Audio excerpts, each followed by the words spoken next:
औज़ुबिल्लाहिमिनश्शैतानिर्रजीम बिस्मिल्लाहिर्रहमानिर्रहीम अस्सलाम वालेकुम। आज चैप्टर 3 के जो है वो MCQs करते हैं आपसे डिस्कस, चैप्टर 4 के बाद चैप्टर 3। तो इसमें सबसे पहले चैप्टर 2 का एक और 3 की एक चीज़ हमसे मिस हो गई मुझसे, वो डिस्कस कर लेते हैं। अगर a/a लिखा हुआ है, नीचे रूट a आ रहा है, तो इसका आंसर क्या होगा? ठीक है ना। तो इसका आप ऐसे समझें कि ये जो a की पावर रूट है, इसका मतलब है हाफ। क्या मतलब है? यानी आधा a, और ये लिखा हुआ है पूरा a, तो पूरे a की पावर होती है 1। तो 1 को अगर मैं ब्रेक कर दूं तो आधा आधा हो जाएगा ना। तो अगर ये स्क्वायर रूट का मतलब है आधा a, तो फिर आप मुझसे ये कहेंगे कि सर अगर ये आधा a है तो a की जगह हम 2 दफ़ा रूट लिख दें, क्योंकि आधा और आधा 1। गुड। तो ये मेरे पास जो a लिखा हुआ है, इसकी जगह मैं 2 दफ़ा रूट लिख देता हूँ। और नीचे कितनी दफ़ा है? 1 दफ़ा। तो कैंसिल होके क्या बचेगा? 1 ये आंसर हो जाएगा। ठीक है भाई, इस चीज़ का ख्याल रखिएगा। अब हम आते हैं लॉगरिथम पे। लॉग में अगर मैंने लॉग का करैक्टर बनाना है, मेरे पास लिखा है 0.45। कितने ज़ीरो है? 1 करैक्टर हो गया। ठीक है, क्या हो गया? -1। अगर मेरे पास 0.003 है, कितने ज़ीरो है? कितने ज़ीरो है? 3। तो करैक्टर हो गया -3। 0.000046। How many zeros? तो -5 करैक्टर। क्लियर भाई ये चीज़? अच्छा जी, ये चीज़ क्लियर हो गई आपको। अच्छा, अब अगर मेरे पास लिखा है 456.2, अब करैक्टर क्या आएगा? डेसिमल से पहले कितने नंबर हैं? 1 कम कर देंगे, 2 करैक्टर हो जाएंगे। अब मेरे पास लिखा है 62145.7, डेसिमल से पहले कितने नंबर हैं? 5। क्या करैक्टर होगा? 4.24.21। क्या करैक्टर होगा? 1 पॉइंट। मेरे पास लिखा हुआ है 1.042, क्या करैक्टर होगा? 0 पॉइंट। ठीक है। और अगर मेरे पास लिखा है 4546, तो कितने नंबर हैं? 4। तो करैक्टर मेरे पास 3 हो जाएगा। तो क्लियर ये बात? करैक्टर की बात समझ आ गई? तो करैक्टर आपका अच्छा होना चाहिए। ठीक है, करैक्टर का ज़िंदगी में ख्याल रखें, करैक्टर सही से लगाएंगे हम। अच्छा भाई, ये तो होगा लॉग के करैक्टर। करैक्टर तो वैसे सही नहीं है। अब आ रहा है एक और सवाल, ख़तरों से टक्कर, जो बच्चों को थोड़ा सा लगता है वो। ये सवाल इस तरह लिखा हुआ आता है, ये होती है लॉग की बेस। क्या होती है? बेस। वैसे तो आप समझ लें कि लॉग की जो बेस होती है वो 10 होती है, इसलिए लॉग 10 होता है 1। लॉग 10 किसके बराबर होता है? 1। ये होता है कॉमन लॉग। Common log. और एक लिखते हैं ln, इसको कहते हैं नेचुरल लॉग। Natural log. इसको अगर मैं उल्टा करूं तो वो बनता है एंटी लॉग, और इसको उल्टा करूं तो बनता है ई, कैपिटल ई। इसे कहते हैं एक्सपोनेंशियल फंक्शन। क्या कहते हैं? Exponential function. चलें, अब ये सवाल है मेरे पास, लॉग की बेस क्या है? 7। ये भागता हुआ जाएगा, इज इक्वल टू के बाद वाले नंबर को उठा लेगा। ठीक है, 7 7 49। ये आंसर। अब अगर इसी तरह मेरे पास लिखा हुआ लॉग की base 5x is equal to 7, ये भागता हुआ जाएगा? नहीं, पावर ज़्यादा हो गई, इसे 2 कर देते हैं, बल्कि 3 करते हैं। इसे करते हैं 6, इसे करते हैं 3। ये जाएगा यहाँ से x इज इक्वल टू 6 की पावर, तो 6 6 36, 36 6 216। ठीक है, समझ आ रही कहानी मेरी ज़ुबानी? ठीक है। और अच्छा, इससे पहले जो हमने वैल्यू करी उसके अंदर यहाँ पर भी नंबर था, x यहाँ पर था, अब x यहाँ आ गया। अब यहाँ x, ये x था, यहाँ x का मतलब है कि x की वैल्यू निकालिए। ठीक है, ये भागता हुआ जाएगा 4 के बाद, तो 81 इज इक्वल टू x की पावर 10 मिनट कम से कम, x की पावर 4। अब मैंने क्या करना है, ये x की पावर 4 हो गया है ना, इधर x की पावर 4, किस नंबर की पावर 4 ये होगा?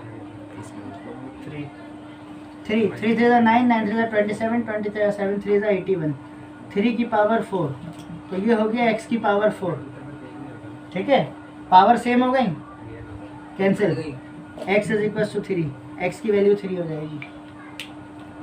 ये नंबर यहाँ गया, जाकर इसने इसको उठा लिया, पावर में चला गया। अब ये x की पावर 4 और मैंने x की वैल्यू निकालनी है, तो अब ये नंबर किस चीज़ की पावर 4 होगा, 3 की पावर 4, तो 4 4 cancel, x is equal to 3। अब ये है log की base 7, x is equal to 2, ये 7 बेस यहाँ जाएगी, तो x इज इक्वल टू 7 की पावर स्क्वायर। मैंने आपको आगे सॉल्व करवाया है, या अगर मैं ऐसे कर दूँ, यहाँ पे 7 कर दूँ, यहाँ पे 2 कर दूँ, तो ये इस तरह हो जाएगा 2 की पावर 7। तो अगर MCQs में आपको ये आंसर भी दे सकते हैं, इस फॉर्म में भी स्टॉप किया जाता है, ठीक है, और 2 की पावर 7 भी लिख सकते हैं, 128, 2 की पावर 7 128, 2 × 4 8 12 16 32, हाँ 128, ठीक है ना। इस नेचर का लास्ट क्वेश्चन, ये a यहाँ जाएगा, 16 इज इक्वल टू a की पावर 4। अब a की पावर 4 है, किसकी पावर 4 16 होगा, 2 की पावर 4, तो a 4 से 4 कैंसिल, a की वैल्यू 2। ठीक है, तो ये यहाँ पर ये ख़त्म हो गई बात, और उम्मीद है ये समझ है, पूरी एक्सरसाइज है ये आपकी। अब आपको पढ़ाते हैं लॉज ऑफ लॉगरिथम। नंबर 1, पहला लॉ, लॉग के साथ दो बच्चे, एक का नाम ए एक का नाम बी, दोनों के साथ लॉग अलग कर दें। लॉग ए प्लस लॉग बी, जब मल्टीप्लाई हो रहे हैं तो लॉग होगा प्लस। नंबर 2, लॉग ए, एक छत के ऊपर छत के नीचे, तो दोनों के साथ लॉग अलग अलग हो जाएगा, जब डिवाइड हो रहा है तो होगा माइनस। और तीसरा जो होगा लॉग ए की पावर बी, बी भागता हुआ पीछे आ जाएगा लॉग से पहले, तो इसे हम लिखेंगे बी लॉग ए। लॉग के साथ जब दो नंबर मल्टीप्लाई होते हैं तो दोनों के साथ लॉग अलग होता है और बीच में आता है प्लस। जब डिवाइड होते हैं, लोग बता भी नहीं रहे, चेक कर रहा था तुम लोगों को, ए अपॉन बी, तो ए अपॉन बी, तो दोनों के साथ लॉग अलग अलग होता है और बीच में आता है, क्योंकि हमेशा मल्टीप्लाई में होता है प्लस, डिवाइड में होता है माइनस, और जब पावर हो तो लॉग से पहले पावर आ जाती है। ठीक है, अब इसका अगर एक सवाल मैं यहाँ पर लिखूँ और फिर आपको सॉल्व करके दिखाऊँ, यानी एक MCQs जो हमारे यहाँ आया हुआ है किसी ज़माने से। हाँ, तो ये हमारे पास लॉज हो गए। अब हमारे पास MCQs इस तरह का है, 2012 का है, इतनी दूर आया हुआ है। लॉग ए और x³ y अपॉन z², इसको सॉल्व करके आंसर बताएं।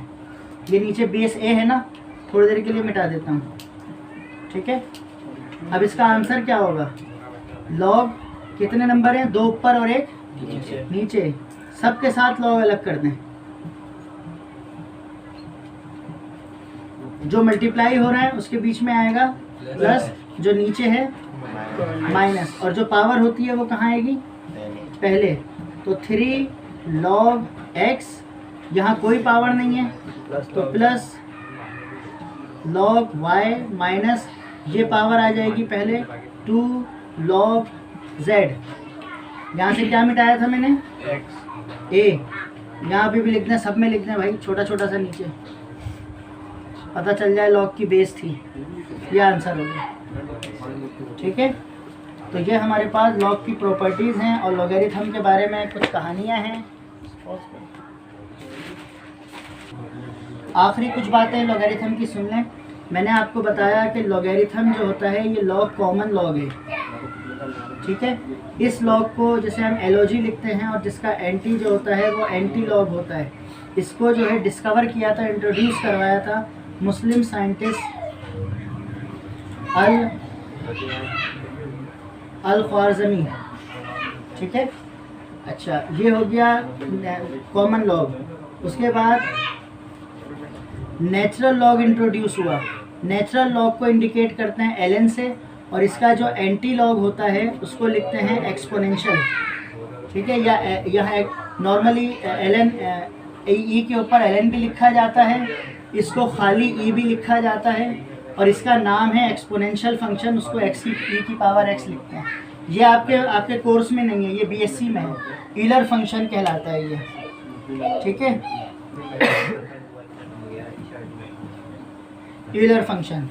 उसके बाद एक हमारे पास 1631 में एक और साइंटिस्ट हमारे पास आए जिनका नाम था, क्या लिखा है, हेनरी ब्रिग्स। इन्होंने लॉगरिथम का लॉग का टेबल इंट्रोड्यूस करवाया था, जो हमारे पास बेस 10 की फॉर्म में, यानी बेस 10 में लॉग होता है, उसको फिर इन्होंने इंट्रोड्यूस करवाया था, ठीक है भाई। Henry Briggs develop the table with the base 10, और फिर उसके बाद by the use of logarithm, उसके बाद फिर इसको जो है कैलकुलेशन के अंदर मुख्तलिफ तरीक़ों से साइंटिफिक नोटेशंस के अंदर इसको यूज़ किया गया।